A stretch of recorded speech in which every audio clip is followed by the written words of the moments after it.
Yes, guys, welcome back to the Cossy Arsenal podcast. My name is Cossy. Welcome back to a brand new video. Arsenal are now targeting a winger as their top target for the summer, according to John Cross from the Mirror. Arsenal also want a striker, but they don't think they need to sign a striker worth 80 million or 90 million because of the development of Kai Havertz. And Mikel Arteta is contented that Kai Havertz can lead the line for Arsenal in the coming seasons as well. So talk to me in the comment box below. What do you think about this? Do you think Arsenal are in a very good place actually to not really care about a number 9 this summer? According to John Cross, Arsenal will look to get someone who's a little bit younger, someone who is not under pressure to deliver, but someone who's going to develop at the club. So you're looking at names like Ivan Ferguson. You're looking at names like I don't think Victor Gyökeres is then a main priority for Arsenal if we're talking about someone who's a little bit younger and is going to be developing as time goes on. So talk to me, what is our priority? Is it a winger to compete with Gabriel Martinelli and Saka? One thing we have seen this campaign is without Gabriel Martinelli and Saka's many games, Arsenal times do struggle, especially against that Bayern side. I think if Arsenal had both wings working, which we eventually got when we brought on LEAO Trossard, but if you've got both wings working very well, Martinelli on one side and probably Saka on the other side, Arsenal look to be more dangerous and threatening as compared to when we have only one wing working. And in that Bayern side, Bayern game, especially in the first half, it was all about Saka, and both goals actually came from the right-hand side, and many of our attacks actually tilted to the right-hand side. So I would think maybe Arsenal definitely will think this is the time for us to go out there and sign a capable winger, a capable replacement, but also a capable competition to Gabriel Martinelli and Bukayo Saka. But what about the number 9 position? Do you think it is still as important as it is? Are you convinced that Kai Havertz is the number 9 to lead Arsenal into title charges every single campaign? Because for me, when I look at this Arsenal side, it's going to take 5 years for us to be at the top. And we're going to be at the top for around 6 years. It's what I expect. So this year, we've been at the top. That is Champions League and Premier League. You're playing the likes of Bayern when you're regarded as favorites. Your favorites against FC Porto. You're already at the top. You're going against Liverpool and Manchester City in the Premier League, and you have 18% a chance to win the Premier League. While you're going against Klopp and Pep Guardiola, you stand a big chance. You really do. So I think the next 5 years as well, Arsenal is going to be one of the biggest teams in Europe. But can we be one of the biggest teams in Europe without a Karim Benzema, without an Erling Haaland, without a reliable Mo Salah? I mean, that is what Arsenal have to ask themselves, right? So let's get into what John Cross Mirror is saying this early morning, because it doesn't really look like the story I wanted to report about. But anyway, according to John Cross Mirror, wingers are going to be the primary targets and the main targets for Arsenal in the summer of 2024, as Arsenal are convinced that Kai Havertz is already ready to lead the line. And of course, John Cross goes on to say that this doesn't mean that Arsenal will not look at a striker, but that they're just going to change the profile they have been looking at. I mean, before today or before this story came out, we knew that Arsenal were looking at a capable number 9, a big centre forward, Victor Gyökeres-esque. We were talking about the likes of Ivan Toney, the likes of Victor Osimhen, strikers that are already made, strikers that have proven out there that they can get the job done, they can score the goals, and get everything in line. So you just bring him in to score for you the goals, and then the team is complete. Now, according to John Cross, that is not going to be the case. The profile of what we are looking for in the market has actually changed, and we're going to be looking at young players. Ivan Ferguson is one player I can talk about. There are not so many young strikers out there that you can talk about at the moment that are really lighting up the scene. But of course, Arsenal will have a list, and we will get to see that list. Now, listen, I kind of understand where this comes from. And if Arsenal really want to go and prioritize a winger instead of a centre forward, I think it's either way working for us, right? But I don't understand why one has to be the priority and the other has to be the second priority. I actually think that both problems should be solved in this summer quickly. like quicker than lightning. Arsenal should focus on getting in a very good number 9, and Arsenal should also focus on getting in a winger that can replace or can actually provide good competition and cover for Saka and Gabriel Martinelli. For example, a Rafael LEAO. We're gonna get into some of the names that have been mentioned, but a Rafael LEAO would be nice. A Karim Mitsoma would be nice. A Pedro Neto would be nice, because these players have got the quality to perform at the very top level, but also they've got the quality to perform both duties. A deputy to Gabriel Martinelli or a deputy to Bukayo Saka. So I don't agree with John Cross or with the Arsenal in this case when they say we're going to look at a winger now is the priority, and then suddenly we're just going to change the profile of a striker that we're looking at. We shall go and sign someone 15 million, 20 million and let them develop. If we are looking for players to develop, why did Florian Balogun leave? If you're looking for players to develop, you can keep Edin Ketia. He's not young, but again, he's a guy that never develops, so you could keep developing him. I think what Arsenal need, for me personally, and this is not a rant, this is my personal opinion, Arsenal need a number 9, right? These numbers that we are getting are absolutely nice. Sharing goes around. I like it. It's admirable. It's very, very good. But you will need a number 9 goal. You will need a center forward performance, right? In that Bayern Munich game at the Emirates Stadium, Ben White gets one of the best opportunities. Not one of the best opportunities. The best opportunity we have seen from this week's Champions League, Europa League, and Conference League. Because I didn't watch all games, but I looked at all the highlights. That, maybe apart from the Olivier Giroud chance, which was like 5 yards out, which he missed, Bomboclad.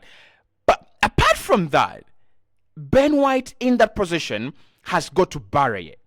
And that is why you need a center forward. Because Ben White being in that position, you just swap him out with a Victor Gyökeres. You just swap him out with, even if it's Gabriel Jesus, I reckon he forces maybe a corner out of Manuel Neuer.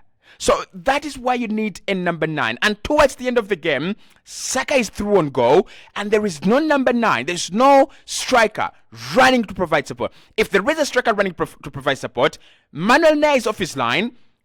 All Saka has to do is square that ball into the feet of a Victor Gyökeres, a Romelu Lukaku, a Pierre-Emerick Aubameyang, and Arsenal lead that game 3-2. That is what we are talking about. Right, but anyway, again, if Arsenal are saying that we want a winger and that is the main priority, I would definitely not. I would have a problem, but I would take it. I think we really do need a winger. It's been some time now that we've looked at quality options. The likes of Rafinha have been on our list. Likes of Pedro Neto have been on our list for quite some time. And maybe this is the time for us to go out there and splash the cash. So some of the names that we're talking about, let's start off with Rafael LEAO. Again, another player that has been heavily linked with Arsenal recently. And I don't think this is an easy deal for Arsenal to do. This will not be one of those deals that Arsenal walk into AC Milan and say, we have 60 million, we want Rafael LEAO, or we want 70 million, we have 70 million, we want Rafael LEAO. He is a 90+ million pound signing, Rafael LEAO. And I don't think Rafael LEAO comes into Arsenal as a guy who sits on the bench. Now, do I think Gabriel Martinelli can be upgraded on? When I look at Vinicius Jr., and when I look at Rodrigo, and when I look at Rafael LEAO, and I look at Pedro Neto, I think Arsenal could do an upgrade on Gabriel Martinelli. Now, don't get me wrong, he's been absolutely fantastic for the last 2 campaigns, or even 2.5 campaigns. He's been really, really good. And I think last season was the best season of his campaign. This season, he's been really lively, and he's given us all the kind of quality that we would want from our left winger.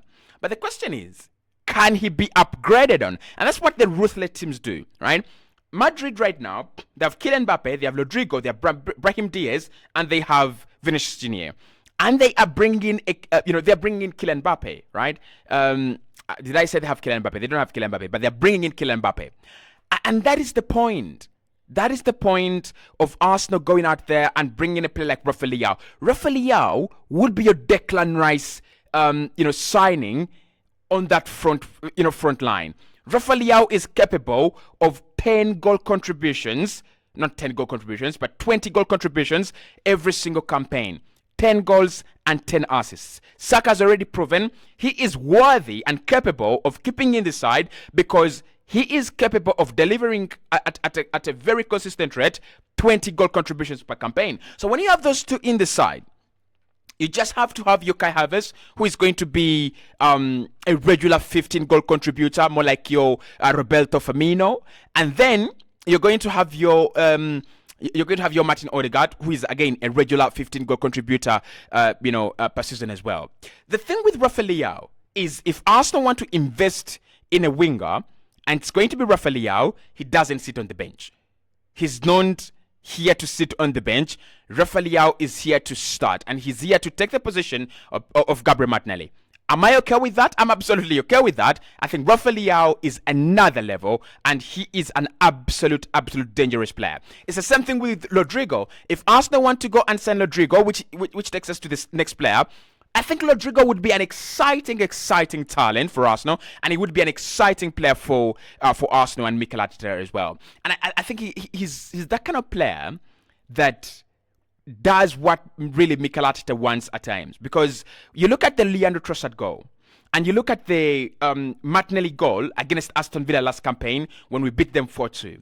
Mikel Arteta at times would prefer to sit in shape and have that one player that has got the pace, but also is very clinical at finishing. Those two qualities are very, very important. He's got the pace, and he's got the ability to finish off a chance after running almost a full length off the pitch. That is Rafael LEAO, that is Gabriel Martinelli, that is Leandro Trossard, and that is Rodrigo. So Rodrigo, I'll take him. I think he's a good player. I don't think he's gonna come cheap, and I think there will be an availability window for him, right? I think he's going to decide, do I sit on the bench as Jude Bellingham, Vinicius Jr. and Kylian Mbappe, further their careers, on? Or do I actually go somewhere where I can be my own king, where I can go and be the player that I've always wanted to be? Now, I don't think Real Madrid are signing Kylian Mbappe to sell one of their best, but I think it could happen. It has happened before. We have seen the likes of Ozil leave, Di Maria leave to Manchester United, and I think it will happen again. I don't think they will keep all of them. I think they will sell one. Brahim Diaz is another player that I think is definitely going to be leaving Real Madrid, and of course he's solid on the Arsenal list of wingers that we want. I think with Diaz, I have my own questions, right? Is he more of a Leandro Trossard? I kind of think so. Is he less of a winger? I think so as well. But again, the qualities we talked about, a solo runner, very good at that. He's got some kind of pace as well, and he is very skillful on the ball, right? And I think he can also occupy and operate on either flank. But I don't think that's the kind of winger Arsenal should be looking at, and I don't think that's the kind of winger we are looking for. When you look at the list of wingers we want, Brahim Diaz is kind of isolated. He's not the kind of, his name doesn't really fit into the rest of the names. So listen to this. Kairo Mitoma, Pedro Neto, Nico Williams, who we've been told is a key target, and then right, and then of course you have the likes of Rodrigo and Rafael LEAO. What all those players have in common is directness and pace, right? Directness, pace, and finishing. Diaz is good with pace. Finishing is okay, but he's not as direct as Rafael LEAO. He's not as direct as Pedro Neto. He's not as direct as all these other players. So I'm not really sure what's going to happen. But what I know and what I'm really sure of is if Arsenal want to go out there and sign a winger, we have a pool to choose from, right? LEAO is going to be 90 million plus. He just signed a new deal. I think that was last year but one.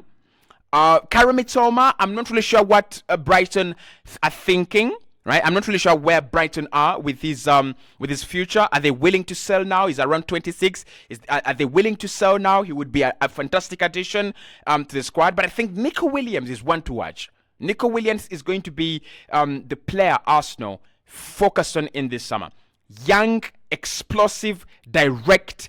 He is got every ingredient. I'm excited for Spain in the Euros when we have